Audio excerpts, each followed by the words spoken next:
Star Wars, Young Jedi Knights, Heirs of the Force, Chapter 15. It took EMTD several moments to recalibrate his sensors after he dropped from Lobaka's fiber belt. He had fallen, bouncing, crashing, and bonking through the forest canopy until he came, finally, to rest on a dense mat of leafy vines that tied together the lower branches.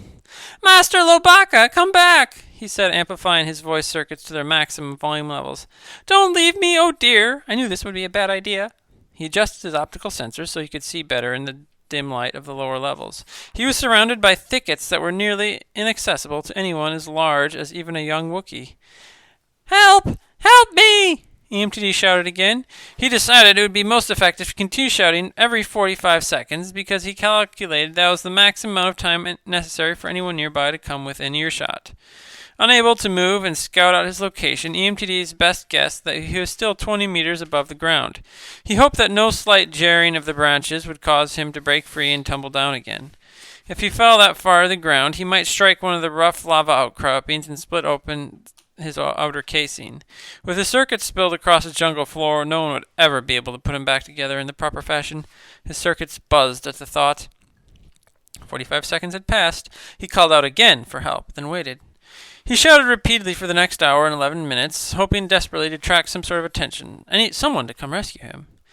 But when he finally did attract a curious investigator, EMTD wished he had kept his vocal circuits turned off. A large pack of chattering woolamanders scurried through the lower canopy, stirring up leaves and cracking twigs in their hectic passage.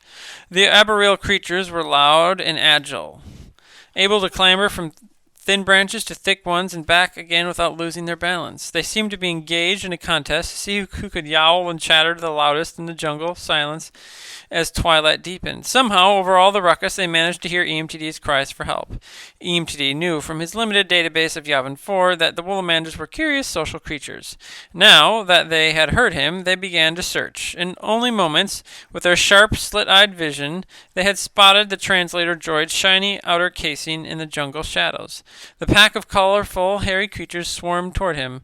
"Oh, no!" EMTD cried. "Not you! Please! I was hoping for someone else to come rescue me!" The Woolamanders came closer, rattling branches, rustling leaves. Their bright purple fur bristled with suspicion and delight. "Go away! Shoot!" EMTD said. The Woolamanders let out a loud, screeching celebration of their discovery. A large male snatched EMTD from his resting place in the vines. "Put me down!" EMTD said. "I insist that you let go of me at once." The large male tossed EMTD to his mate, who caught the translator droid and turned him over and over again, poking at the shiny circles. She dug her grimy fingers into the gold circle of his optical sensors. "That's my eye! Get your finger away from it! Now I'm upside down! Straighten me out and put me down!" The female shook and rattled him to see if he would make other noises. When she went to the thick branch and made him ready to smash him down on it, as she would crack open a large fruit, EMTD set off his automatic alarm sirens, shrieking and whooping at such a volume and at such a painful pitch the female dropped him. He bounced on another leafy branch and then came precariously to rest. "Help!" EMTD wailed. One of the smaller Woolamanders rushed in to snatch him from his resting place. With a loud chattering and squeals of delight, the young Woolamander dashed along the lower branches, holding his prize high as EMTD continued to howl for assistance. The other young Woolamanders chased after the youngster, clamoring for the prize. EMTD, in such a panic that he could no longer stand without overloading his circuit, shut down so he wouldn't have to see what was about to happen to him. Sometime late in the night, he powered on back again to find out that he could see nothing. His optical sensors were covered by thick fur. He detected a gentle motion, breathing, snoring. Then the young Woolamander stirred in its sleep. It sniffed, allowing him to discover that the small creature now lay sleeping in a crotch of a tree branch, contentedly hugging his new toy to his fur-covered chest. Around them, the other family members of the large arboreal group sighed and dozed, resting peacefully. EMTD had an impulse to cry out again for help, still hoping that someone might come to rescue him.